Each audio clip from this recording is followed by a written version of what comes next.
Fala pessoal, aqui é o professor Ronaldo com vocês. Vamos à nossa segunda aula de laboratório de arquitetura de computadores. Nessa aula nós vamos programar essa placa aqui, vocês podem ver aqui, que é a nossa placa DE2.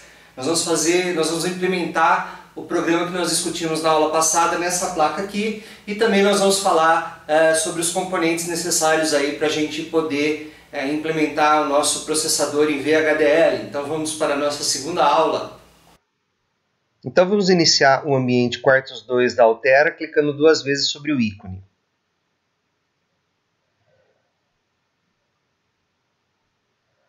Vamos fechar essa janela.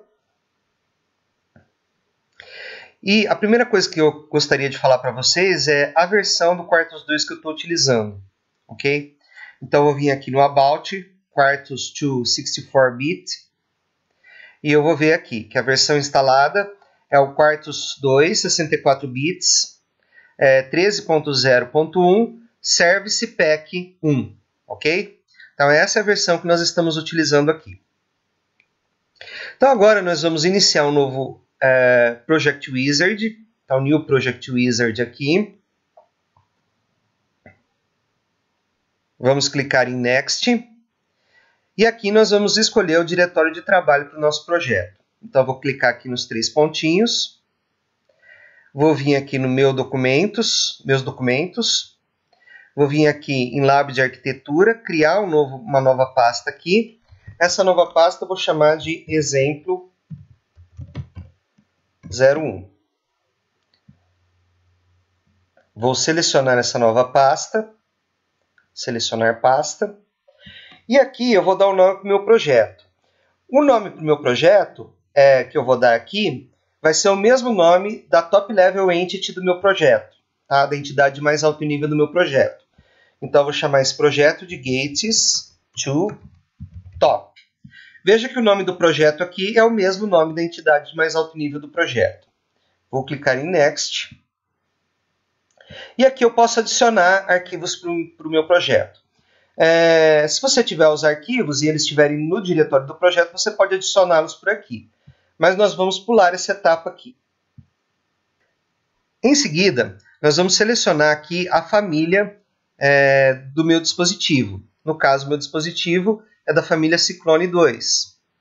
E aqui eu vou selecionar o FPGA da família Cyclone 2 que eu estou utilizando.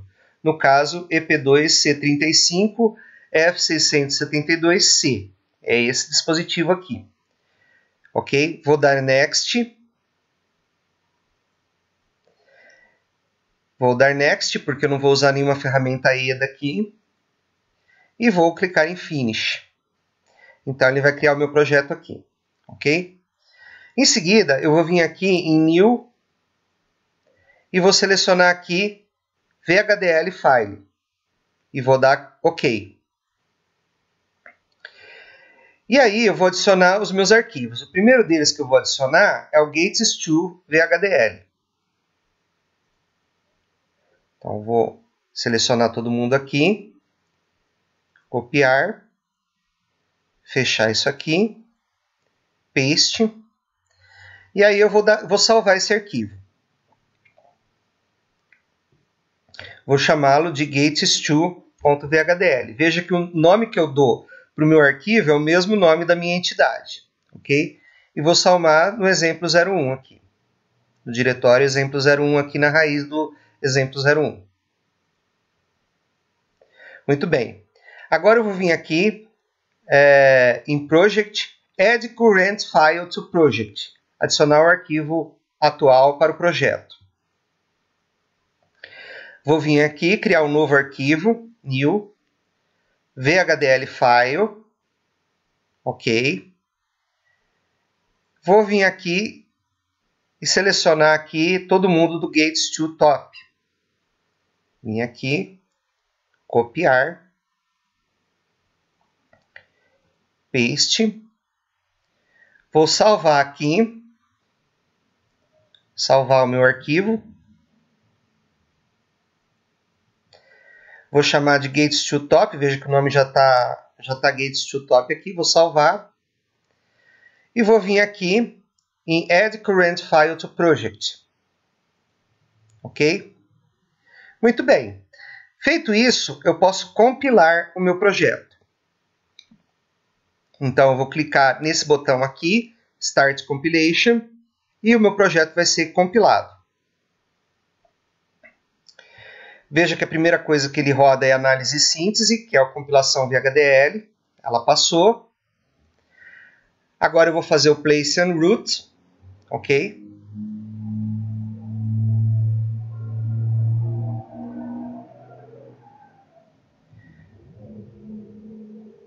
E agora eu vou juntar todo mundo aqui, fazer o assembly e a temporização.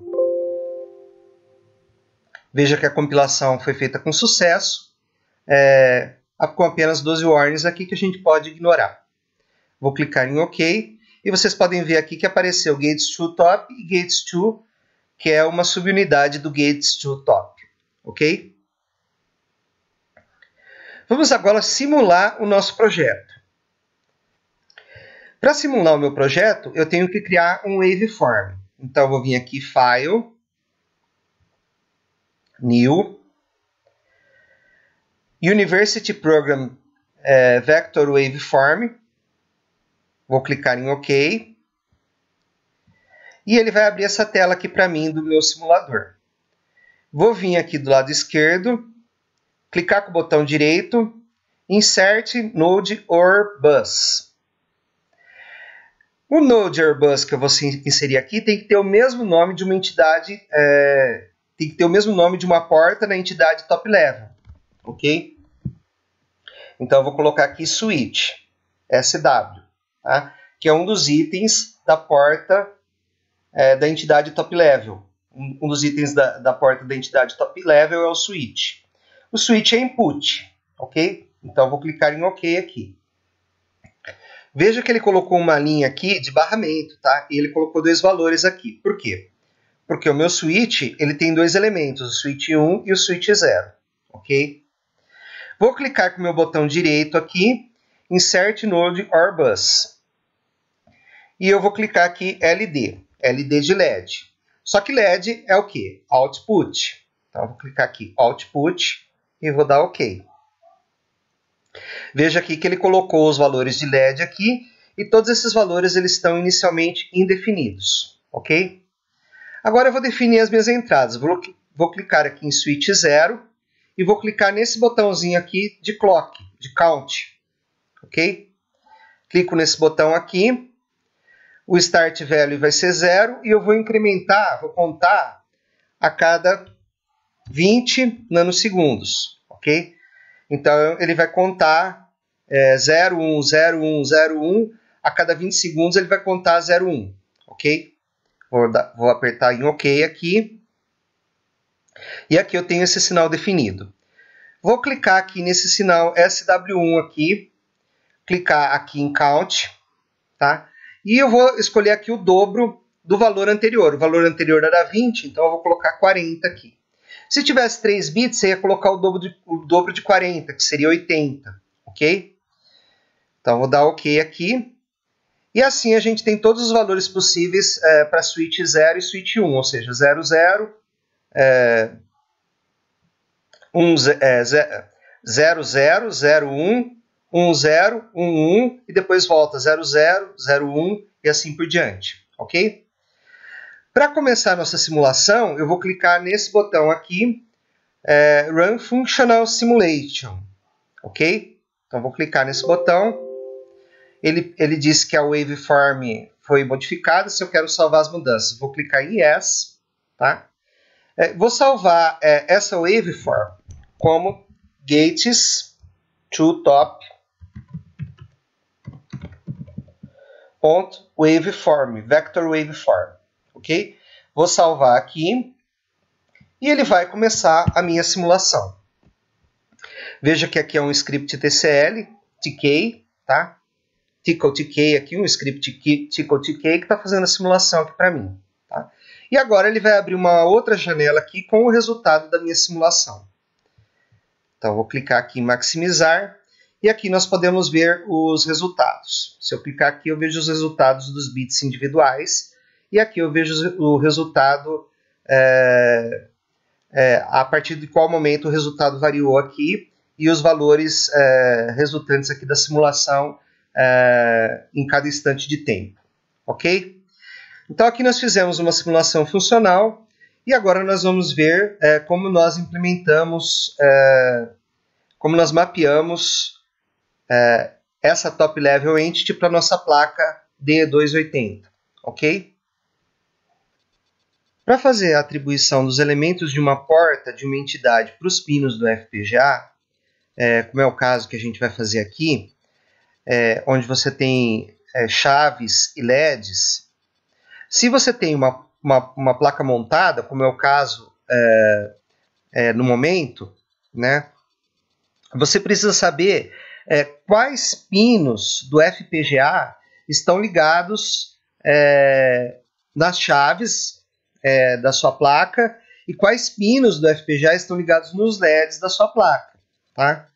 Se você tem um FPGA como o EP2C5 T144, que a gente mostrou numa aula anterior, que você só tem o FPGA e o circuito de programação, os pinos eles são arbitrários, você pode escolher o pino que você quiser.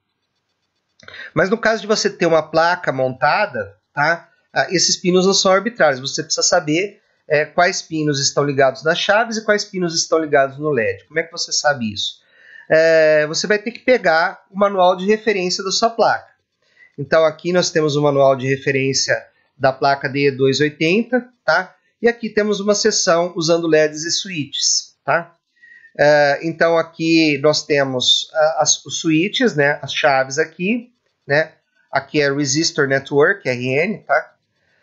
E aqui nós temos os LEDs também ligados em redes e resistores aqui, ok? E quais são os pinos do FPGA usados, né?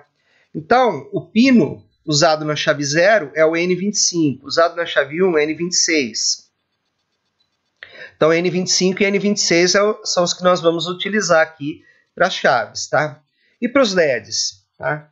Para o LED vermelho 0, é o pino AE23, tá? LED vermelho 1, o pino AF23. Pino vermelho 2, esse pino aqui, assim por diante, tá? Então, o que nós vamos fazer? Nós vamos aqui no quartos 2, tá?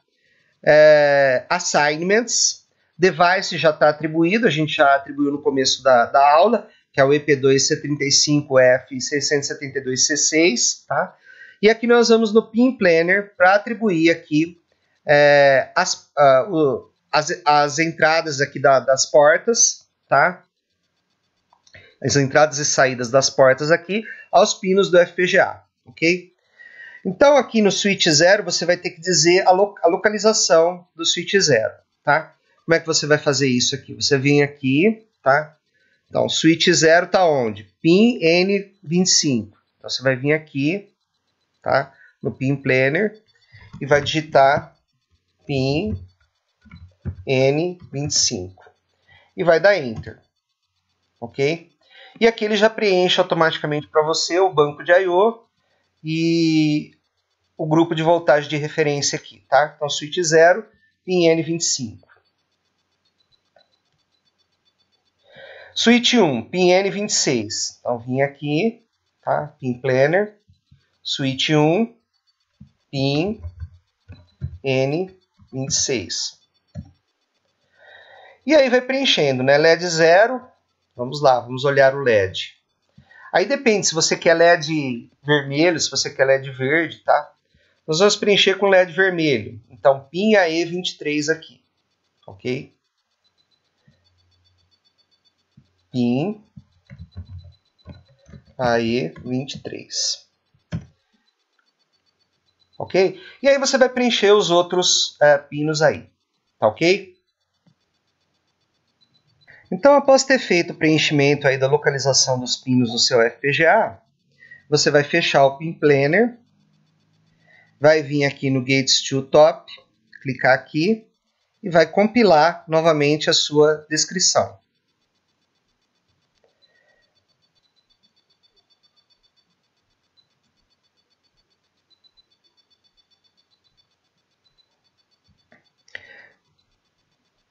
Nessa compilação, ele vai gerar dois arquivos para vocês, como eu expliquei para vocês, que são os bitstrings, tá?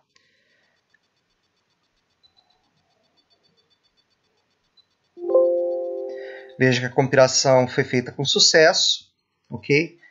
E aqui você pode clicar para programar o seu dispositivo, tá? Mas antes, vamos dar uma olhadinha aqui nos arquivos que ele gerou aqui. Então vamos vir aqui no exemplo 1. Ele vai vir aqui no Output Files e gerar os arquivos aqui POF e SOF, ok? São esses dois arquivos aqui que são utilizados para a programação da sua placa, ok? Como eu disse para vocês, vocês podem programar no modo JTAG, tá? Aqui você tem uma chave aqui que você pode colocar em run JTAG ou prog, tá? Então a gente vai deixar ela no modo run, que a gente vai configurar via JTAG, ok? Se você mudar essa chave para prog, tá? Você vai programar o modo Active Serial, tá? Então você vai programar o seu dispositivo aqui no modo Active Serial. Não é o que a gente vai fazer, a gente vai programar o nosso dispositivo por JTAG, tá? No modo Active Serial você tem esse dispositivo aqui, EPCS16, que ele é usado para fazer a configuração do FPGA. Então, quando você liga a placa, o FPGA já lê a configuração dessa memória aqui e já se autoprograma. Então, você vê que o FPGA ele já tem um circuito pré-programado nele, tá? Mas, como eu disse para vocês na aula teórica, é possível você usar a programação AS junto com a programação JTAG. Então, mesmo que ela tenha lido, o FPGA já tenha lido a configuração desse dispositivo aqui, e você pode mandar a configuração nova para ele via JTAG que ele vai aceitar, tá certo? Então, para isso, nós vamos vir aqui no Program Device, clica com o botão direito aqui, Open, e nós vamos selecionar o arquivo aqui que nós queremos mandar, que é o arquivo SOF, tá? Veja que aqui a USB Blaster já está selecionada, tá? Se ela não estiver selecionada, você vem aqui no Hardware Setup e aqui você vai selecionar o USB Blaster, tá? Mas aqui no caso nós já temos ela selecionada, tá? O que nós precisamos fazer agora é dar o Start aqui para poder fazer a programação. Então vou dar o Start aqui. Tá. Agora vamos mudar as chaves aqui, né? Então as chaves que nós vamos mudar é a switch 0, que é essa daqui, né? Eu mudei a switch 0, os LEDs mudaram, ok? Vou mudar a switch 1 aqui, mudei a switch 1, os zeros mudaram aqui, mudei a switch 0, mudei a switch 1, os LEDs mudaram, e agora eu vou voltar as duas aqui para 0 aqui. Então, como vocês podem ver aí, o exemplo funcionou, ok? Então aqui nós mostramos para vocês como fazer a programação aí da nossa placa aí usando a USB Blaster, ok? Bom, para terminar essa aula, vamos falar aqui dos principais subcircuitos que o microprocessador precisa ter para ele rodar. O microprocessador que nós iremos implementar nesse curso é o microprocessador Neander, tá? E os circuitos do Neander, eles podem ser divididos em duas categorias, os circuitos combinatoriais e os circuitos sequenciais. Os circuitos combinatoriais são aqueles que não possuem memória, como o circuito que a gente implementou na aula de hoje, ele não possui memória e não é acionado por nenhum clock. Então, como circuitos desse tipo, a gente pode falar do multiplexador, né? Aqui no caso o multiplexador 2:1 de 8 bits, que a gente está chamando de MUX. A ULA, unidade lógica aritmética, que é um circuito combinacional também, combinatorial. Um comparador aqui para comparar a saída de 8 bits da ULA com o 00 para poder ativar o flip-flop Z. Tá? A unidade de controle, né? Esse decodificador 4x16 aqui para decodificar o opcode da instrução. E um decodificador também aí, né, para a gente poder inspecionar os valores dos registradores quando a gente vai dando clock, né, porque a gente vai andar clock por clock e nesses ciclos aí de clock a gente precisa saber quanto vale cada registrador, então a gente vai ligar, né, a saída desses registradores no multiplexador grandão E a gente vai, através das chavinhas da placa, inspecionar os valores desses registradores e mostrá-los em displays de 7 segmentos. Vou falar mais sobre isso depois, né? E a gente tem também os circuitos sequenciais, que são circuitos que contêm elementos de memória ou são acionados por clock. Então a gente tem aqui um primeiro deles, que é o contador em anel, que vai gerar os tempos do relógio aqui. A gente tem também o registrador de instrução, o registrador de dados de memória e o registrador endereçador de memória e o registrador acumulador aqui, que são registradores simples. E a gente tem também o PC, que é o Program Counter, que é o registrador contador, em que a gente pode, através de um clock, incrementar ou contar nesse registrador.